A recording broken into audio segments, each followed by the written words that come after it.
News India 27 नव्या पिढीचं नवं माध्यम।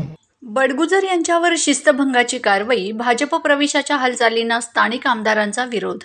मुख्यमंत्री नाशिक दौऱ्यावर आले असताना सुधाकर बडगुजर यांनी त्यांची अचानक भेट घेतली होती। गेल्या काही दिवसांपासून बडगुजर हे पक्षाच्या अंतर्गत घडामोडींवरून नाराज होते। अखेर त्यांनी पक्षशिस्त भंग केल्यामुळे पक्षाने त्यांच्यावर कारवाई करत त्यांना हकालपट्टी केली आहे।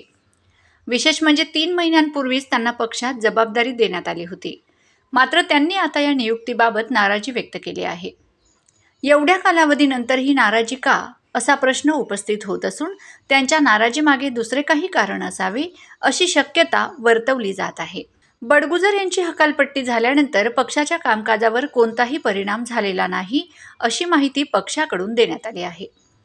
दरम्यान सुधाकर बडगुजर आता भाजपात प्रवेश करण्याच्या तयारीत असल्याचे वृत्त आहे, मात्र त्यांच्या या संभाव्य प्रवेशाला स्थानिक भाजप आमदारांचा तीव्र विरोध असल्याचं समजतंय। त्यामुळे त्यांची भाजप प्रवेशाची वाट आणखीन कठीण होण्याची शक्यता आहे। फोन हा संजय राऊत साहेबांचा आदरणीय प्रेस सुरू असताना आणि पक्षातून सुधाकर बडगुजर यांची हकालपट्टी झालेली आहे।